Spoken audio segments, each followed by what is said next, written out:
スバルのラリー活動の歴史は古く、60年代には日本国内のラリーに出場を始め、70年代になるとオーストラリアなど海外へも進出を開始。1980年 WRC イベントであるサファリラリーで初出場ながらレオーネ 4WD でクラス優勝。その後毎年サファリに出場し成績を残していった。スバルのラリー活動の場は次第に世界各国へと広がっていく。1988年スバルテクニカインターナショナル STI を設立。翌89年にはイギリスに本拠地を置くプロドライブと提携。90年から投入されるレガシーを借り、ワークスチームとして WRC の頂点を目指すこととなった。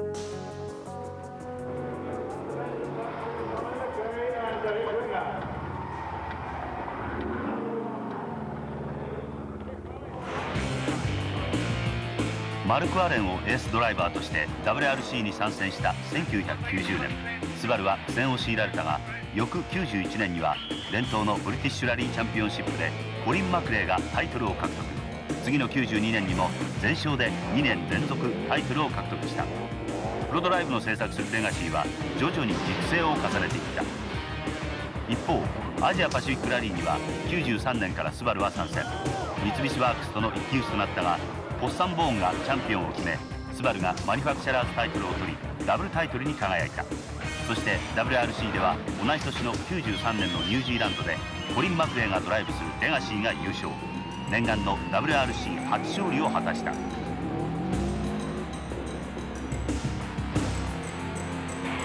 念願の初勝利を果たした直後、1000個でスバルは究極の WRC マシンインプレッサを投入。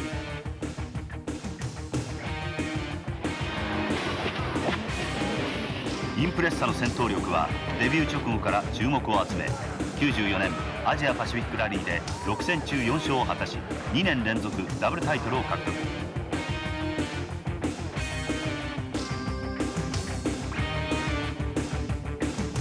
そして WRC においては94年10戦中3勝をマーク。マニファクチャラーズポイントで2位まで進出。翌95年8戦中5勝をマークし、コリン・マクレーが史上最年少のチャンピオンに輝き、ついに WRC の頂点へと上り詰めた。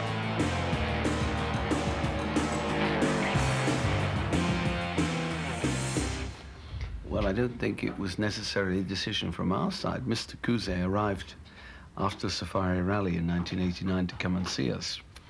And Subaru were just about to launch the Legacy, and he was looking to enter into the World Rally Championship and looking for a team to work with him.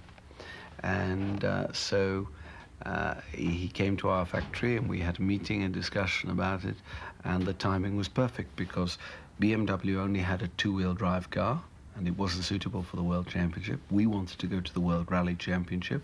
He needed somebody to work with him to cooperate to develop the car. So it was a fortunate set of situations which worked for us all. Good timing.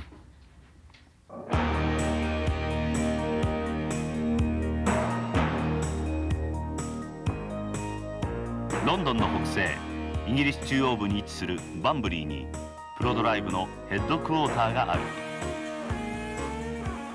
アリバタネンのコードライバーとして81年チャンピオンに輝いたデビッド・リチャーズ。彼の率いるプロドライブは従業員230名のラリー運営チームとしては世界最大の規模である。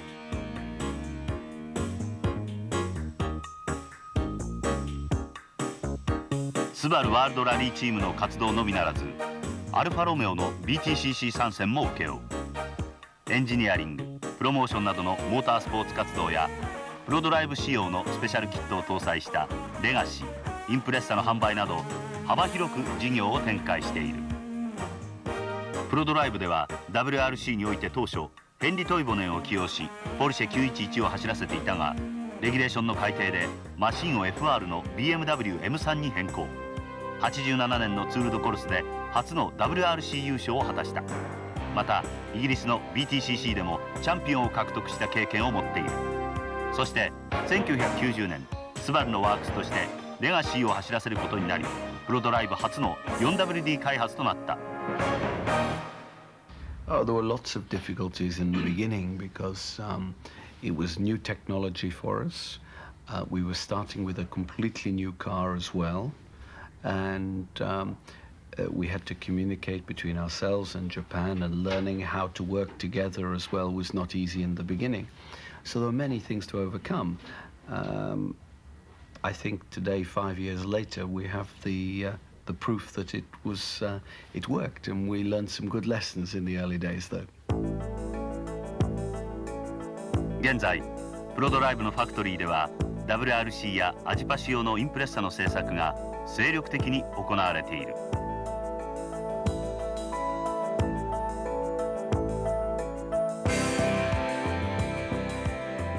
日本の STI から送られてきたホワイトボディにロールバーなどの補強や加工が施され、ボディにカラーリングされるまでの工程で完成までの約8割の作業が費やされる。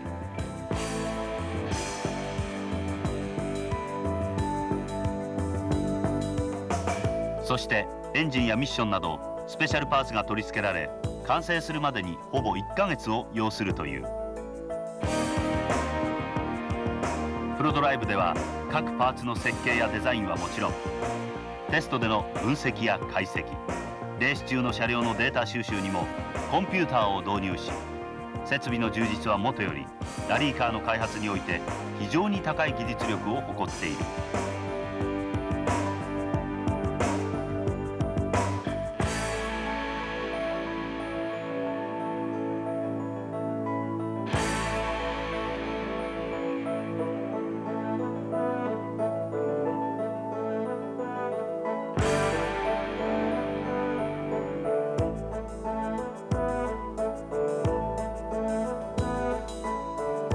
ラリーというさまざまな過酷な条件を想定し、厳しいベンチテストが幾度となく繰り返され、一つ一つのレースにおいて積み重ねられたデータやフィールドでのテスト走行など、ハード、ソフト、あらゆる角度から研究開発が行われ、勝つためのマシンがここプロドライブのファクトリーで製作される。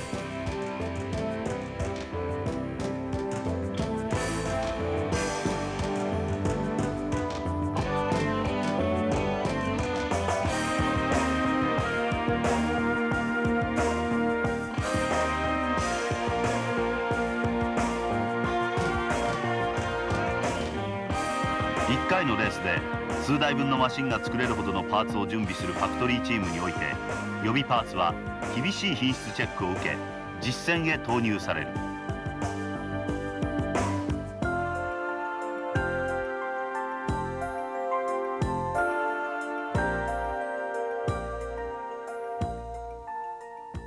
You can never be sure of winning in motorsport. That's the first thing you have to understand with motorsport.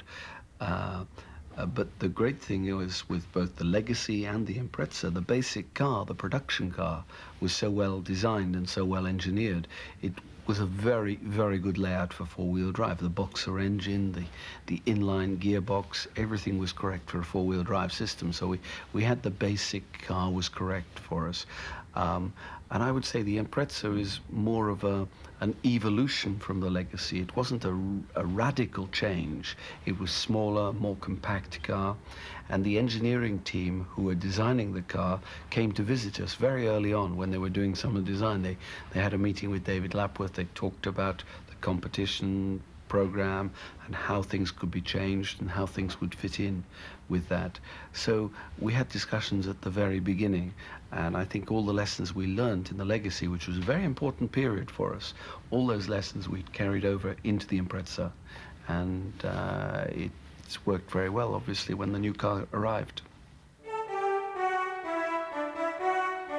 レガシーが WRC にデビューした90年は5メーカーが優勝を争う壮烈な時代であった。そこでデビューしたレガシーはスバル初の DOHC 水平対向エンジン EJ20 を搭載したマシンであった。しかし初期のトラブルに苦戦、エンジンはパワーがなく、サスペンションもラリーごとに仕様を変えて挑むという状態で、マシンの信頼性とスピードのバランスは決して優れたものではなかった。No, the British Championship, I also drove a similar car to the car Marco Elen was using at the time. but the first impression was it was very easy to drive. I had been driving the Ford just before that, but the Subaru was very easy to drive. The handling was very good. The engine power wasn't quite as much as Ford at that time, but certainly the car was easy to drive, which was the main thing and made it easier for me to make the change. 当初レガシーの開発はエンジンは STI、 その他はプロドライブという関係で進み、プロドライブはオリジナルの5速ミッションをやめ6速ミッションを新たに開発をしてマシンに搭載。デビューした90年は成績は残せなかったものの、ドライバーのマルク・アレンがトップに迫るタイムを時折見せ、マシンのポテンシャルの高さは十分に証明された。マシンの開発が進めばトップに食い込んでくることは誰もが予想し得ることだった。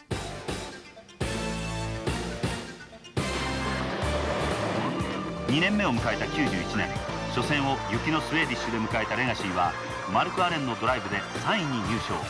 好調なシーズンの滑り出しに思えたが、その後思うように成績は上がらず、ライバルマシンの開発スピードに到底ついていくことはできなかった。マシン開発に抜本的な改革が要求された。91年最終戦 RAC でSTI は EJ20 のインジェクションを今までの市販車ベースのものから新たに開発したものへ変更。これが功を奏し、次の92年過去最高の2位入賞を2回獲得し、マニファクチャラーズポイントでも6位から4位へと進出。そして93年コリン・マクレーがドライブするレガシーはニュージーランドで悲願の初優勝を獲得した。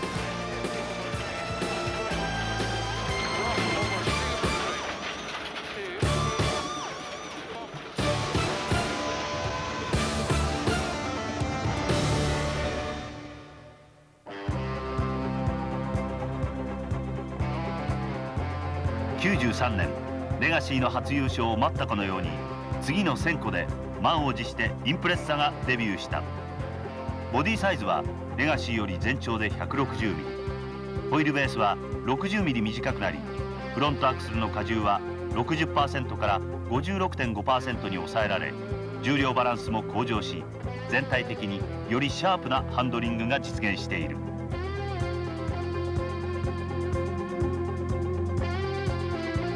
エンジンは引き続き水平対向の EJ20。 この頃からエンジンチューニングは STI からプロドライブへ移行し、より実戦に即したものへと変化していった。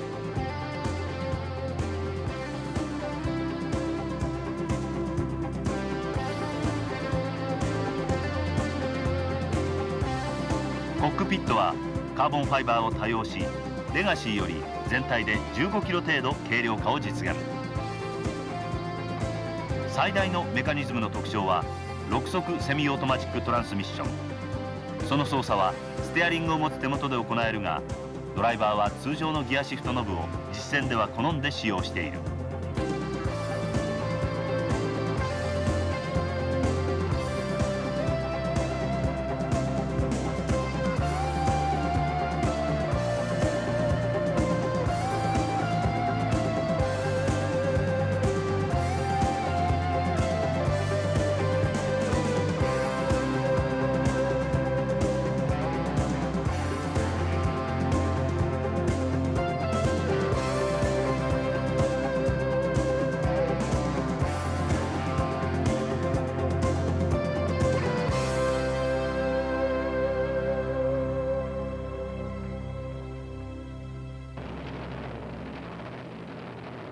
インプレッサの1号車がプロドライブのファクトリーに運び込まれたのは92年10月。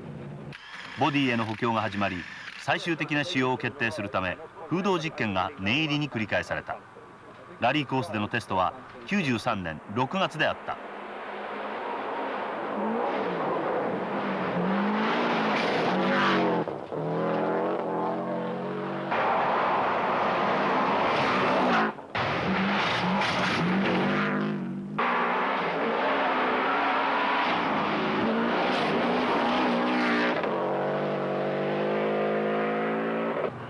Maybe power is, but handling and suspension, I am sure Legacy is number one. Yeah. And now in Impreza, we will see.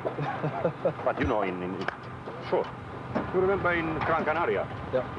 All Carlos, Cancunen, everybody say legacy is very easy and nice driving.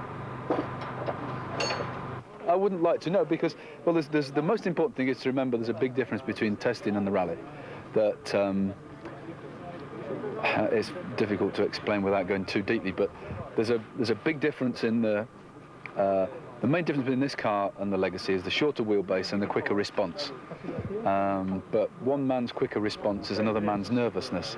When you're testing and you know the road really well, that nervousness doesn't show up because you know every bump, every corner perfectly, and all you feel is the added performance. When you go on the rally and you're seeing the road for the first time, the responsiveness starts to show through as nervousness. プロドライブのテクニカルディレクターであるデビッド・ラップワースはドライビングのしやすさがラリーカーにとって最も重要と語っており、ドライバーからは全体のバランスの良さが評価された。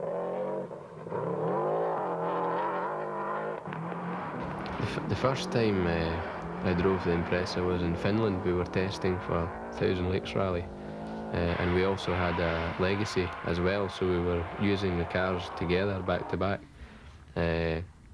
In the twisty section, the Impreza was better because it was a smaller car, so it was easy to turn. You could turn very quickly and change direction quickly.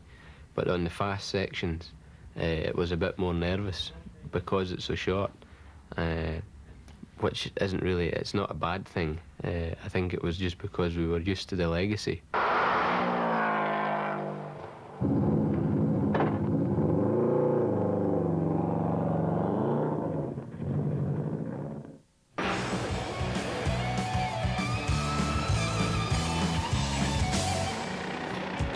年の1000個でデビューしたインプレッサはその後94年95年とさほど大きなスペックの変更はなくマシンの完成度の高さはかなりのものであった。94年からスバルに移籍したカルロス・サインツはテストの結果仕上がってきたインプレッサに驚きの声を示し、インプレッサは瞬く間に優勝争いの中心的存在となっていった。そして95年究極の WRC カーとして成長したインプレッサは見事にスバルワールドラリーチームを勝利へと導いていった。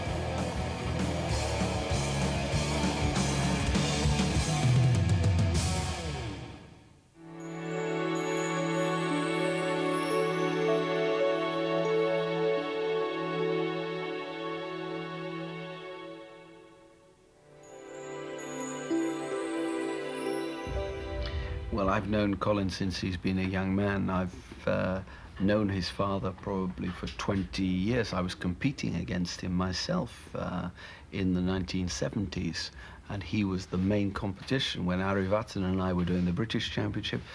Jimmy, Colin's father, was there as well. So we've kept good touch all the time, and I can remember Colin growing up. And I've watched him when he started rallying, and like all young guys when they start rallying, very fast, a lot of accidents. And of course, when you see the son of a famous rally driver, because remember, Jimmy won the British Championship 5 times, you think it's unlikely that his son will be as good as he is. You know, his father was very good. And then after a while, you begin to realize maybe he can be very special. 若干27歳 WRC 史上最年少のチャンピオンに輝いたコリン・マクレーは17歳の時車の免許を取り、その2週間後タルボサンビームでラリーを開始。彼のラリー人生はここから始まった。19歳の時 WRC スウェーディッシュラリーに初挑戦。クラス3位総合36位。コドライバーのデレック・リンガーとはこの時からの付き合いである。コリン・マクレーの素質は20歳を迎えた頃から周囲の誰もが認めることとなった。1988年ブリティッシュラリーチャンピオンシップ、ナショナル選手権、スコットランド選手権と3つのシリーズでクラス優勝を果たし、90年折しもプロドライブがスバルワークスとして参戦を開始した年にデビッド・リチャーズの目に留まり、91年からブリティッシュラリーチャンピオンシップにフル参戦が決定した。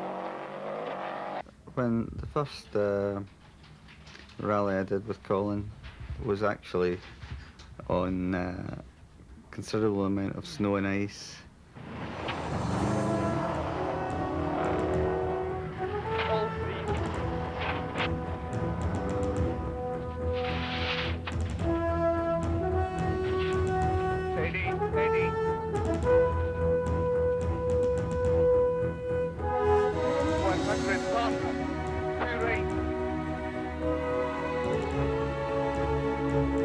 150. Turn 2 right left.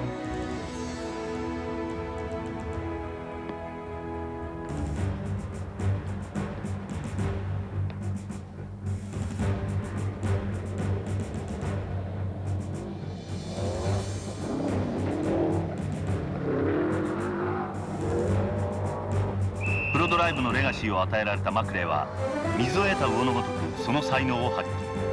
7戦中4戦を得てチャンピオン獲得当時の思いをこう語っている。 It's nice to win your own championship, you know, especially being British. And next year is not definite yet what we're going to be doing, but it's definitely going to be involved in World Championship rallies, which is great for me just to get out of the British Championship and get into World Championship rally.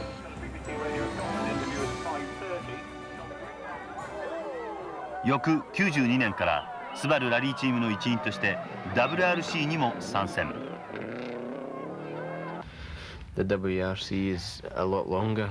The rallies are longer. Obviously, the competition is tougher, and there's more people as well. So it makes it very difficult to win the rallies.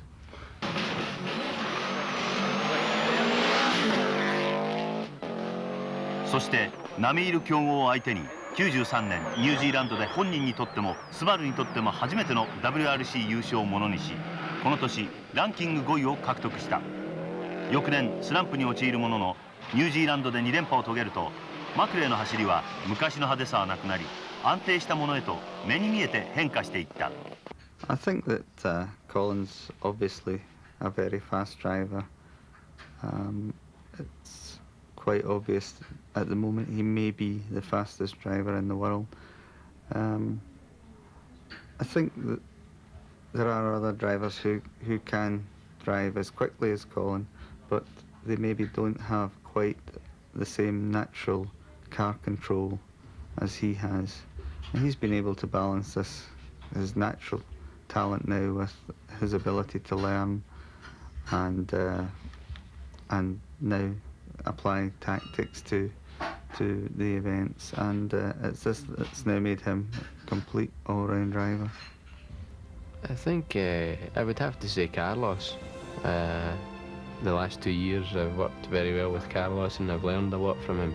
He's very, very professional, very thorough, and you can learn by watching just very, very small things and the way he approaches different situations and different rallies. So I learned a lot from Carlos.95年シリーズ開幕直後からトラブルが続いたものの、弦のいいニュージーランドで3連覇を成し遂げると、そのまま勢いに乗り最終戦 RAC でも優勝。史上最年少英国人初の WRC チャンピオンが誕生。コリン・マクレーは世界のトップドライバーへと成長した。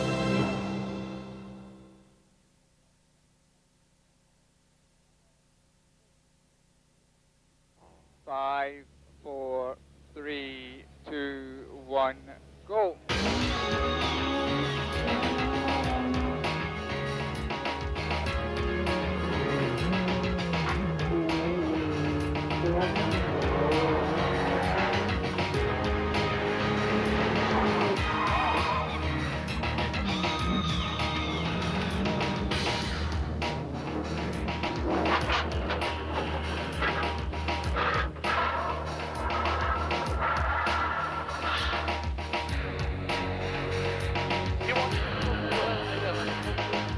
Open the bonnet! Open the bonnet!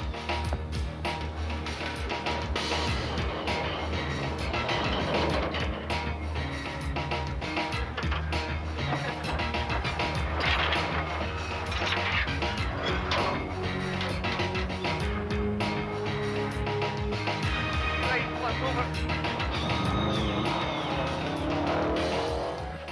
2 left plus. 400.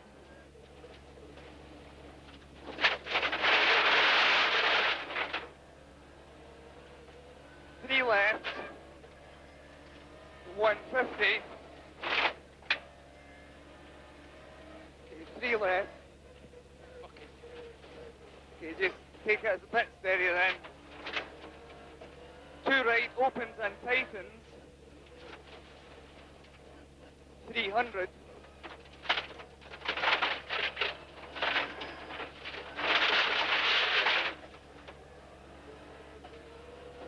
Four right, 150. Right, okay, just keep calm, let's not do anything silly. 150.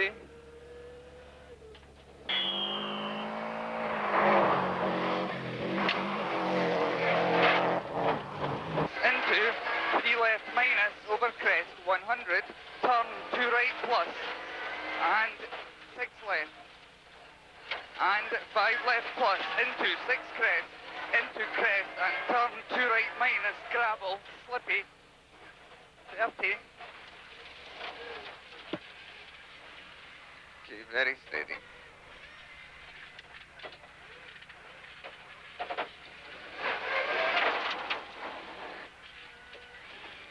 Alright, we've got loads of time in hand, 30, 3 left and 3 right, 30. 6 crest, and 3 right, into 3 right minus, into 2 left plus over crest. 3 left opens into 4 right, tightens, and 3 left. Very steady, we'll get this to the end, into 3 right minus 50, 6 left over crest, 150. 4 left minus, and 4 right plus, 50.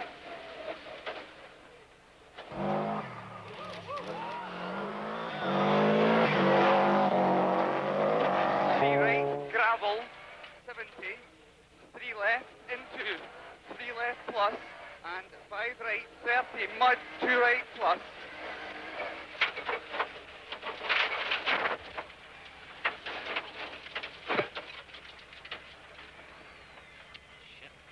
Reversing.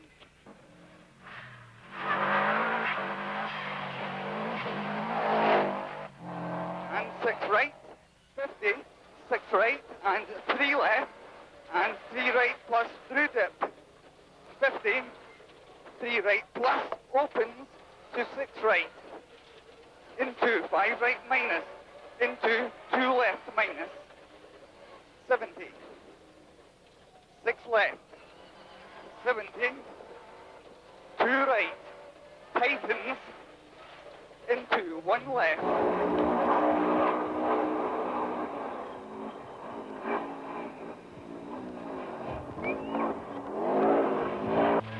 3 left with drop. 3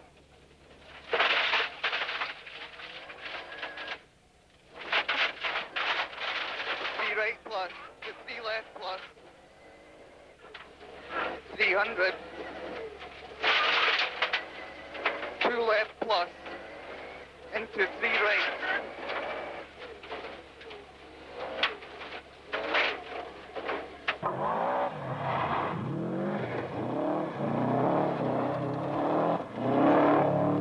3, 2, 1, go. 300. 3 right, into 4 left. 50, 3 right, 30, 3 right plus.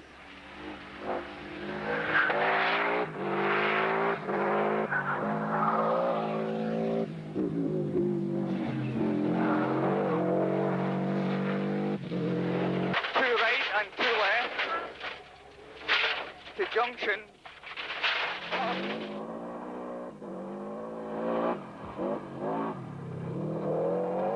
100, 3 left minus, to 3 right plus.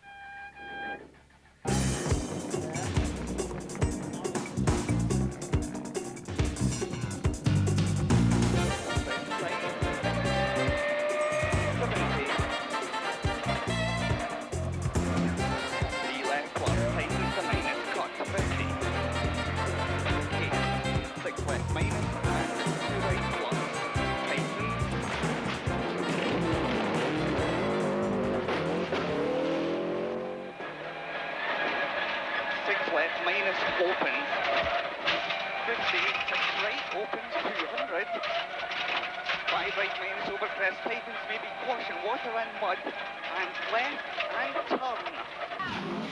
Opens and 3 left plus.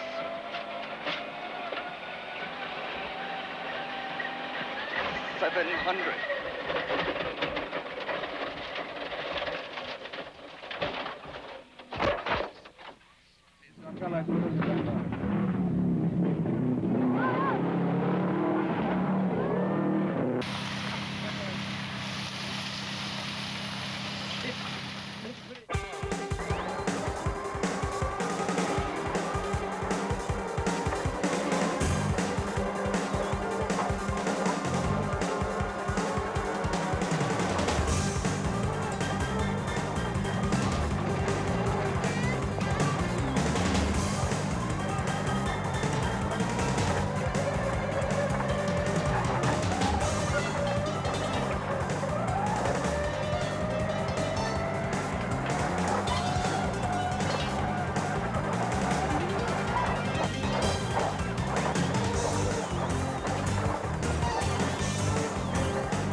Well, it's been an exciting time for us working together. Colin had a great advantage in being in the team at the beginning, when we were just learning with the legacy in those days, and we were growing up together, I think, and he joined in that. He's very popular in the team with all the technicians, with everybody. And I think the great thing that we were able to offer was the security, because all the time we've had an arrangement whereby he's always known we've had a contract that keeps going into the future. So he's always known that if he has a bad year, he had a year the following year to come back, and no problem, because he would still have a contract with us to stay in the team.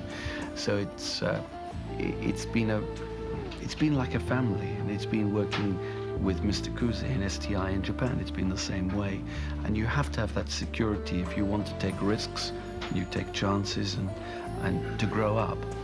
And to see now finally to win the world title has been like I can only describe it like a dream come true, because it's something we've all worked for, and to work with a young driver and to see him right from the beginning to come right the way through very fast, the youngest world champion ever, and to achieve that this year, it's not just for Colin and his family, it's not just for me, but it's for everybody, more than just ProDrive.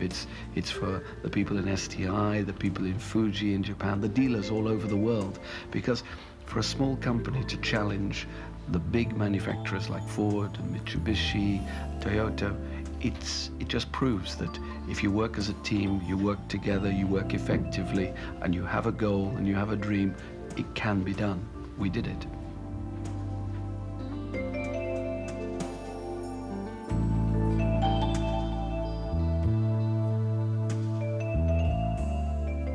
Of course, Colin McRae, it's one of the fastest drivers in the world. I think he's maybe the fastest now because he's world champion. And it will be a big pleasure for me to work with him because I know him since long time. And although we both will have a hard competition inside the team this year, I'm also sure we can work well together as a very professional team for ourselves and also for ProDrive and Subaru and try to be very successful.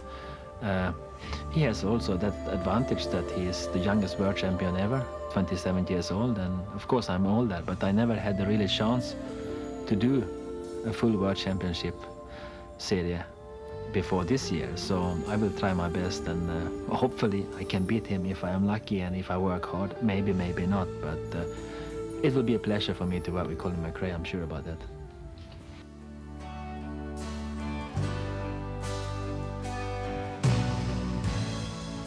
For the 96 season, I'm going to try and do the same again. I think the team is very strong now with Kenneth Eriksson as well for Asian Pacific and also World Championship. Everybody's confidence is very high and I'm sure everybody in the team wants to try and to win again and to dominate the championship.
ラリーシーンに燦然と輝くスタードライバーオリオールとカンクネン。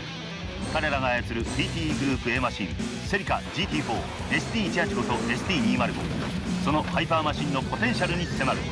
オリオールとカンクネンのラリースーパーパフォーマンスの数々をオンボードカメラが捉える。ザ・チャンピオン・ウィズ・ザ・セリカインカーアクション1980円で好評発売中。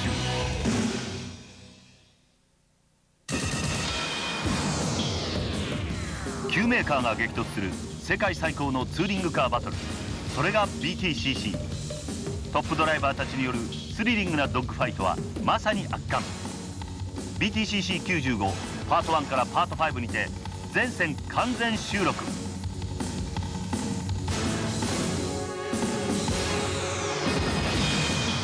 スペシャルバージョン BTCC95 パート6ではなんとナイジェル・マーセルの激しいツーリングカーバトルを日本初公開。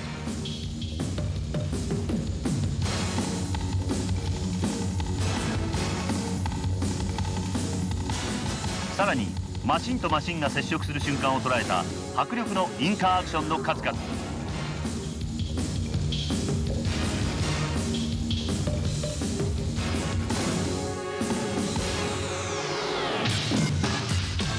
BTCC95 各巻1980円で好評発売中。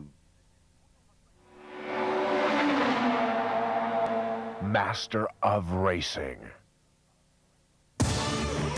マスター・オブ・レーシング TDK がセレクトした世界のモータースポーツビデオ。話題の ADAC スーパーツーリングカーカップは BMW、アウディラのワークスが真っ向から対決。ヨーロッパを舞台とした激しいバトルが繰り広げられた。このエキサイティングなレースを全線まとめて1本に収録した完全保存版 ADAC スーパーツーリングカーカップ95は3800円で好評発売中。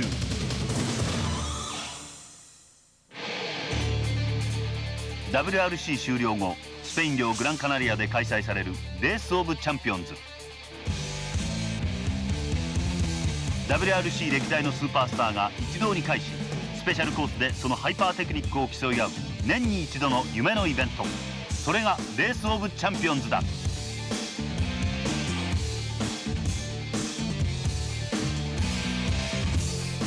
レース・オブ・チャンピオンズ1995 3800円で好評発売中。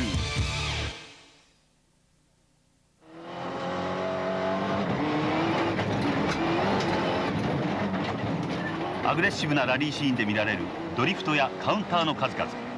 オンボードカメラによるアクションの連続をまとめたインカーアクションラリー。